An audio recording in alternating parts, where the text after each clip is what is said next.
volta já com imagens do plenário do Supremo Tribunal Federal para a sessão plenária desta quinta-feira, direto do plenário. Zavascki, Roberto Barroso e Edson Fachin. Ausente justificadamente o ministro Dias Toffoli. Procurador-Geral da República, Dr. Rodrigo Janot Monteiro de Barros. Abriu-se a sessão às 14 horas, sendo lida e aprovada a ata da sessão anterior.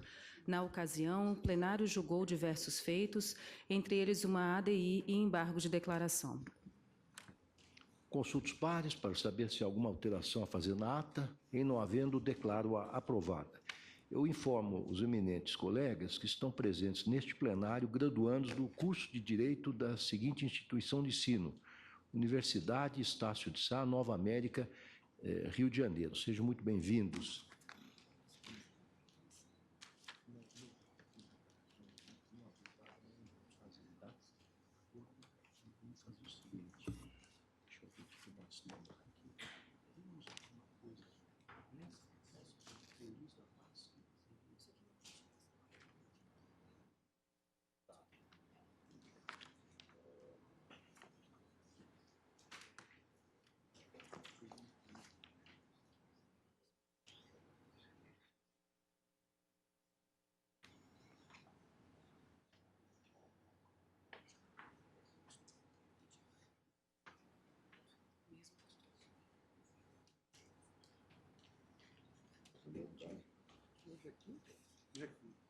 Não tem sustentação oral, né?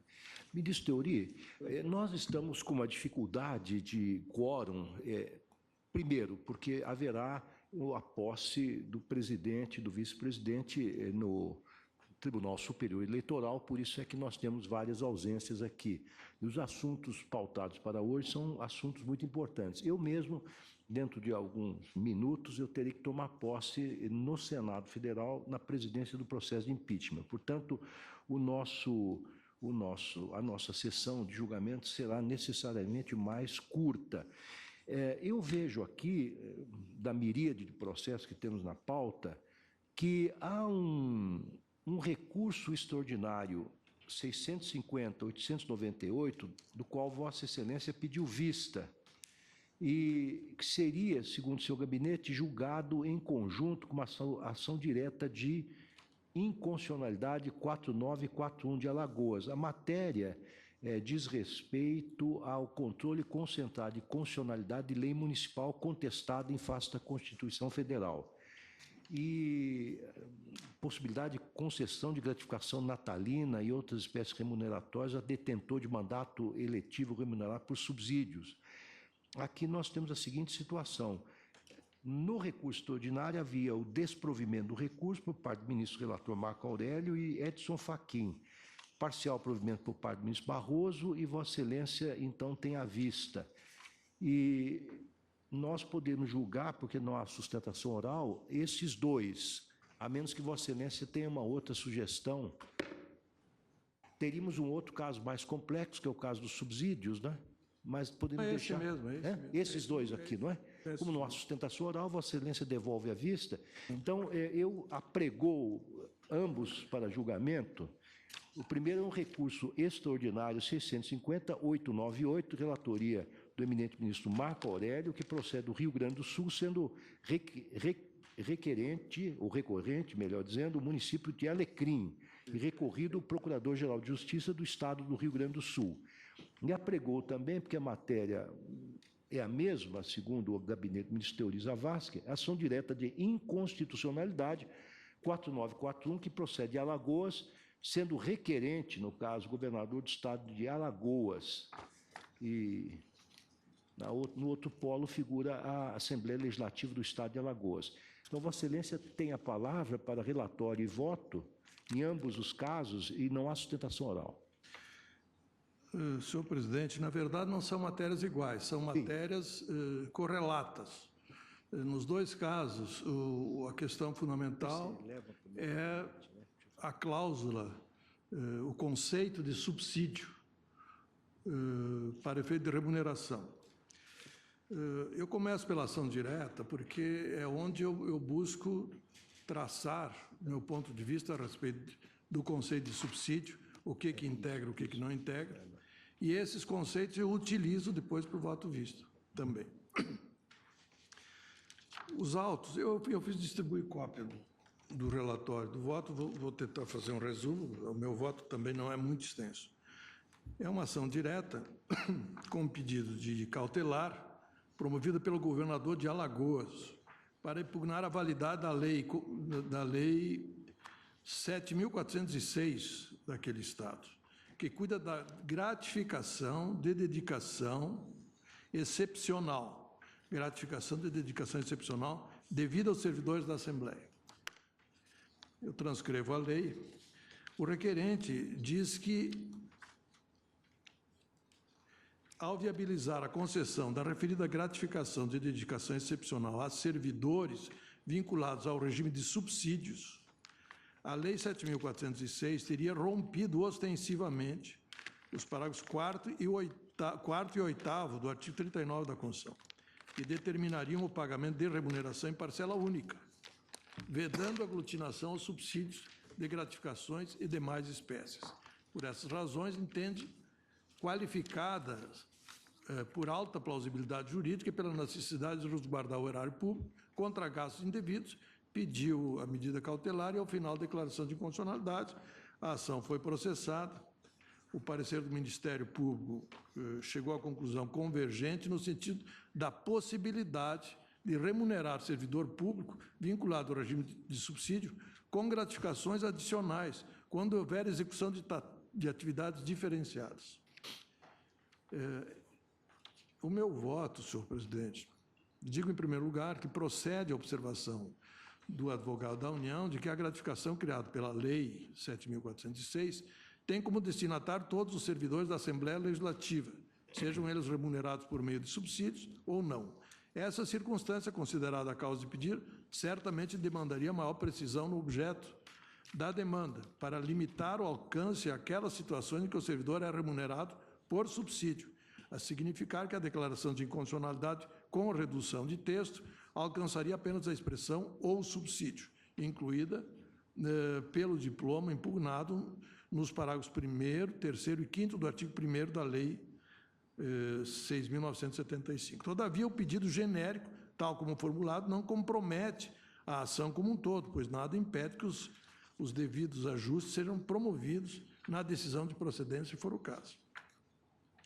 Questiona-se a legitimidade material da Lei 7.406, não a sua inconstitucionalidade formal. Considera-se que, do ponto de vista formal, o referido diploma legal não criou novas despesas, em conformidade com o ofício que menciona.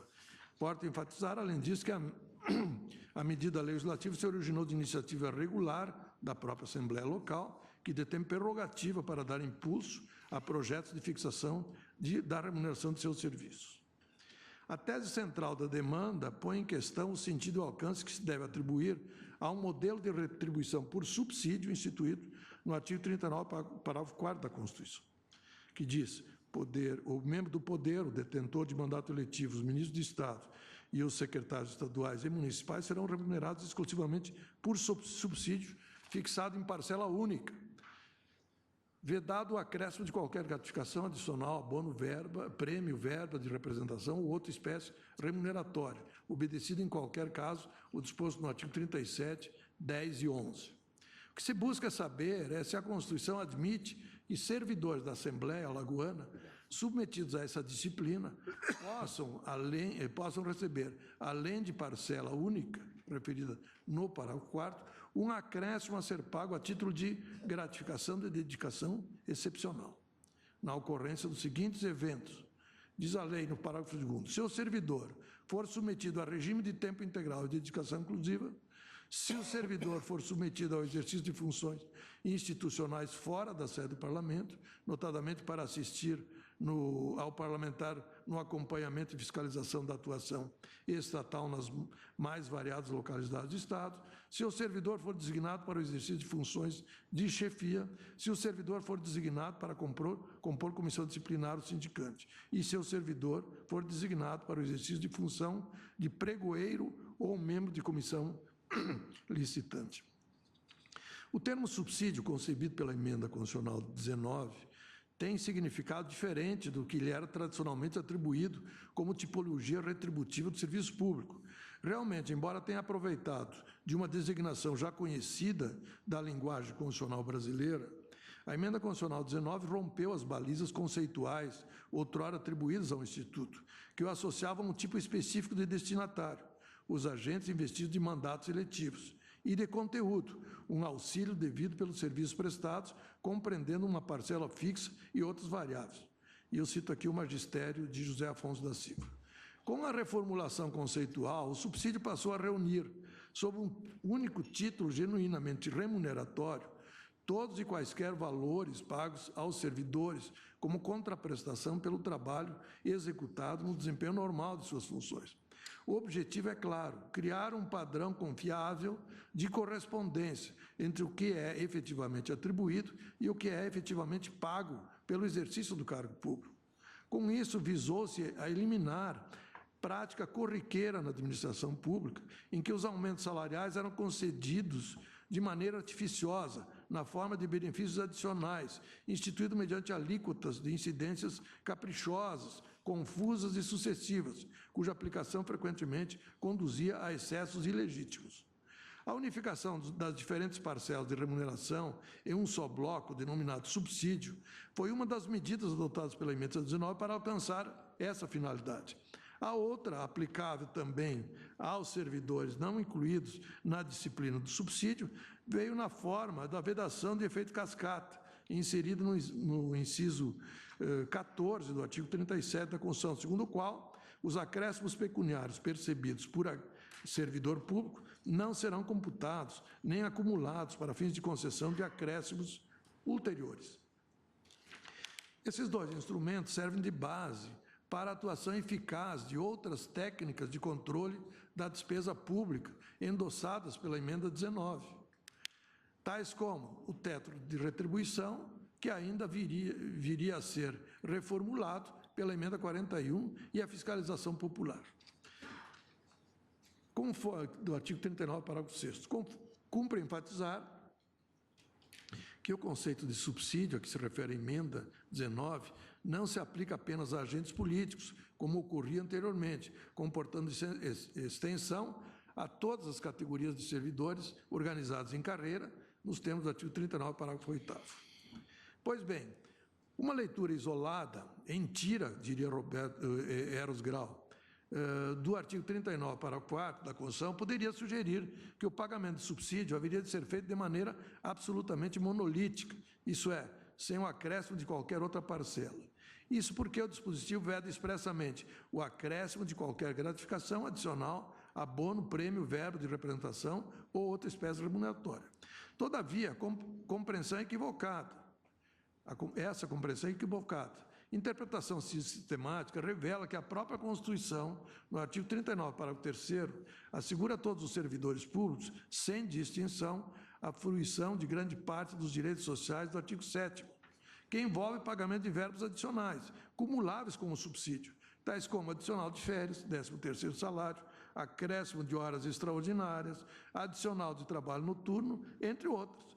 Portanto, não há no artigo 39, parágrafo 4º da Constituição, uma vedação absoluta ao pagamento de outras verbas, além do subsídio.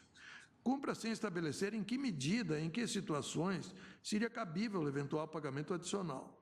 O que o novo modelo de subsídio busca evitar, e essa visão teleológica é decisiva para delimitar seu alcance, é que as atividades exercidas pelo servidor público como inerentes ao cargo que ocupa e que já são cobertos pelo subsídio, sejam remunerados com acréscimo de qualquer outra parcela adicional. É isso que o modelo constitucional busca evitar. Nessa compreensão, portanto, ficam excluídos dos limites impostos pela norma constitucional, em primeiro lugar, os valores que não ostentam caráter remuneratório, como os que representem, não apenas na denominação, mas também na sua essência, natureza indenizatória, os quais sequer estão sujeitos à incidência de teto de retribuição, segundo o artigo 37, parágrafo 11º da Constituição. Ademais, ficam também imunes às limitações do artigo 39, parágrafo 4º da Constituição, os valores pagos como retribuição por eventual execução de encargos especiais, não incluídos no plexo das atribuições normais e típicas do cargo considerado. Essa orientação foi adequadamente sustentada pela ministra Carmen Lúcia em texto doutrinário, que eu reproduzo longamente. Eu distribuí o voto, eu vou pedir licença para não reproduzir. A ministra Carmen, com certeza, certamente, no momento do seu voto, poderá explicitar esse seu entendimento, com o qual eu concordo integralmente. Digo lá mais adiante, realmente não há no texto constitucional qualquer vedação explícita ou implícita que torne ilegítima a percepção de remuneração paga a título excepcional a quem recebe subsídios. Nada obsta, por exemplo, que agentes públicos remunerados por subsídios possam exercer funções ou cargos de confiança, não cobertos pela parcela de subsídio, destinados a atribuições de direção, chefia e assessoramento. Artigo 37, 5º da Constituição. Vedar a percepção de acréscimo remuneratório pelo exercício de funções de direção, chefia e assessoramento para servidores distribuídos em carreira importaria desestimular o sentido de profissionalização desse tipo de organização, consequência contraditória que certamente não pode decorrer do texto constitucional. À luz dessas considerações, não se pode ter como inconstitucionais as disposições normativas da lei alagoana, atacada na presente ação. É que, ao que se depreende de seu texto expresso, o pagamento ali previsto diz respeito à gratificação de dedicação excepcional, a significar que retribui uma atividade que extrapola as próprias e normais do cargo coberto pelo subsídio, circunstância que não a faz conflitante com o artigo 39, parágrafo 4º da Constituição. Essas atividades, a serem retribuídas por parcela própria, são as descritas no parágrafo 2º do artigo 1º, acima transcrito, cujo conteúdo ocupacional se mostra estranho às atribuições ordinárias do cargo. Nada, pelo menos, ficou demonstrado em outro sentido, o que seria indispensável a um juízo de procedência da presente ação. Convém registrar, por importante, que o próprio legislador estadual teve o cuidado de ressalvar no parágrafo 4º que inseriu na Lei 6.975, que a gratificação, entre aspas, possui nítido caráter temporário, ou seja, tem supedâneo vinculado à submissão do servidor ao que dispõe o parágrafo 2º desse artigo, que, no caso específico, justifique a concessão da gratificação, cessando o direito à percepção com a desoneração do servidor.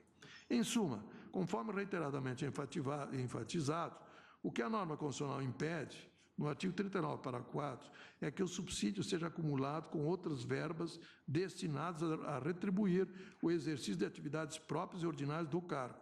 Assim, somente se tivesse ficado demonstrado, o que aqui não ocorreu, a previsão de duplo pagamento pelas mesmas funções normais do cargo, é que se poderia considerar inconstitucional a lei estadual aqui atacada. Por isso, eu julgo improcedente o pedido, senhor presidente, nesse caso. Quanto ao pedido de vista, aqui no pedido de vista, o que se discute é a legitimidade de uma norma municipal que previa o pagamento em favor de prefeitos e vice-prefeitos, gratificação natalina, terço de férias e uma parcela fixa de natureza pretensamente indenizatória. A votação até aqui foi unânime no sentido da inconstitucionalidade no que se refere à parcela indenizatória, e eu concordo. O ministro Marco Aurélio, e assim foi a decisão do Tribunal de Justiça do Rio Grande do Sul, o ministro Marco Aurélio desproveu o recurso. Lá, o Tribunal de Justiça... o ministro Marco Aurélio propôs as seguintes teses de repercussão geral. Ofensas à lei fundamental não podem ser evocadas como causa de pedirem ações de inconstitucionalidade formalizadas perante o Tribunal de Justiça. O parâmetro de controle dos processos objetivos estaduais é a Constituição Estadual, sendo viável a representação, mesmo nos casos em que o preceito da Carta Estadual tido por violado revelar, por transposição por remissão, reprodução da norma do diploma maior. Quanto a essa questão, que também se coloca, eu acompanho o relator. A segunda tese do que propõe o ministro Marco Aurélio, e que essa tem gerado aqui a polêmica, por isso pedi vista, Diz, prefeitos e vice-prefeitos são remunerados exclusivamente por subsídio, vedado o acréscimo adicional de férias, gratificação natalina e verba de representação, ante o preceito do artigo 39, parágrafo 4º da Constituição.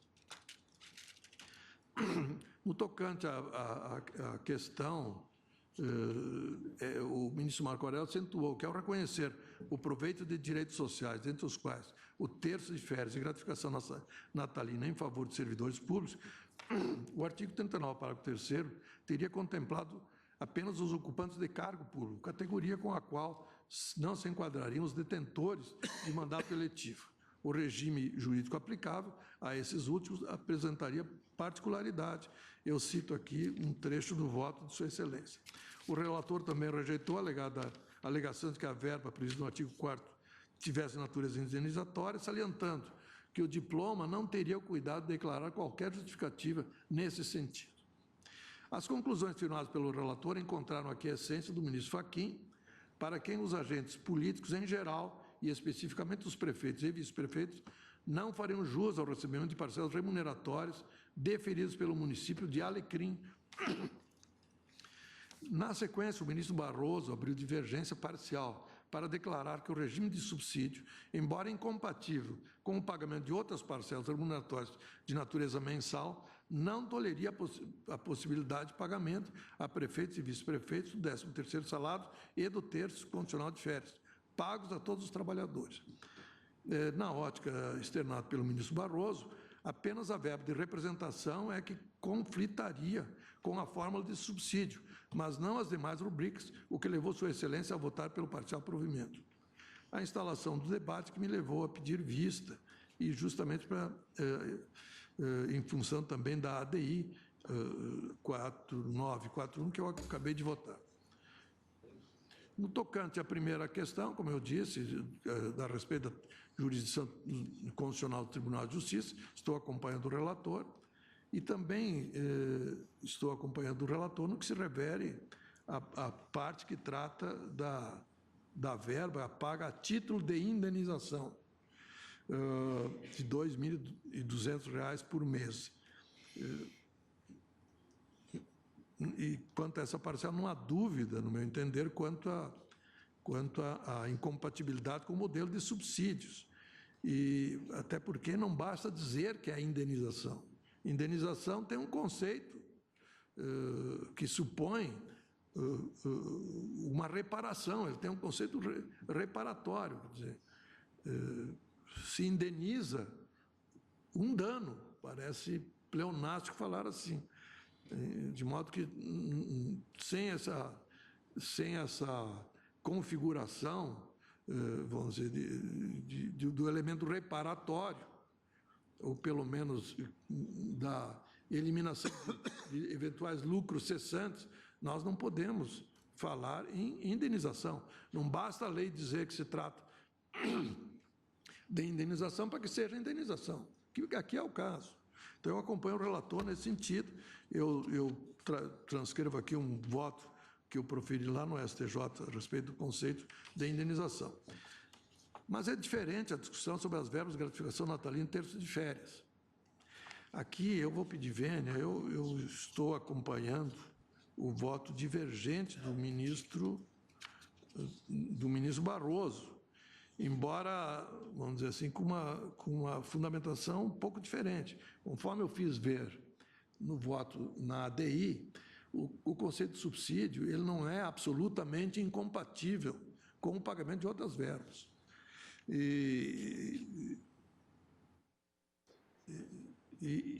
E ademais, nesse caso,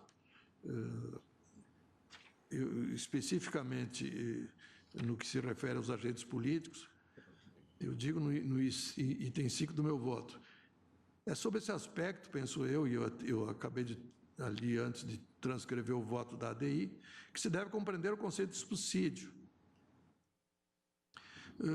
do parágrafo 4º, e até que ponto será legítimo estender a elas o disposto no parágrafo 3º do mesmo artigo. Por isso mesmo, é preciso um esforço interpretativo destinado a identificar o que pode ser considerado como retribuição pecuniária inerente ao típico cargo de prefeito ou vice-prefeito e o que constituiria mera vantagem adicional sem causa legítima. Então, eu desenvolvo meu voto no sentido de considerar que se aplica também aos agentes políticos, aos membros de poder, e isso, membros de poder, envolve certamente também os membros do Poder Judiciário. Eu considero que não ofende o conceito constitucional de subsídio o pagamento de 1/3 de férias e o 13º salário. Eu fiz também, apresentei também aos colegas as razões mais detalhadas no meu voto, e, por isso, pedindo vênia ao ministro Marco Aurélio, e aqui apressando um pouco a conclusão do meu voto em face do apertado horário que nós temos hoje, eu voto pelo parcial provimento, seguindo a divergência aberta pelo ministro Barroso, para reconhecer a constitucionalidade dos dispositivos da lei municipal que determina o pagamento de 1/3 de férias e gratificação natalina a prefeitos e vice-prefeitos. Esse é o voto, senhor presidente. Pois não. Senhor presidente, pela ordem, eu tenho feitos semelhantes a esse, de sorte que eu gostaria de pedir vista de ambos os processos. Pois não. Esse assunto realmente é muito importante, muito relevante, porque vai estabelecer uma diretriz para todos aqueles servidores e agentes públicos que percebem sua remuneração mediante subsídios. Acho muito oportuno esse pedido de vista, não porque os demais votos não fossem suficientes para trazer luzes a esse plenário, mas realmente a argumentação de Vossa Excelência certamente enriquecerá o debate. Proclamo o resultado parcial no RE, após o voto do ministro Marco Aurélio e Edson Fachin, que desproviam o recurso extraordinário, pronunciaram-se os ministros Roberto Barroso e Teori Zavascki, que davam parcial provimento, após o que pediu vista o ministro Luiz Fux. Na ação direta de inconstitucionalidade, após o voto do relator, ministro Teori Zavascki, que julgava improcedente a ação, pediu vista o ministro Luiz Fux. Senhoras ministras, senhores ministros, tendo em conta os compromissos que todos temos a seguir, declaro encerrada a sessão, agradecendo a presença e a participação de todos.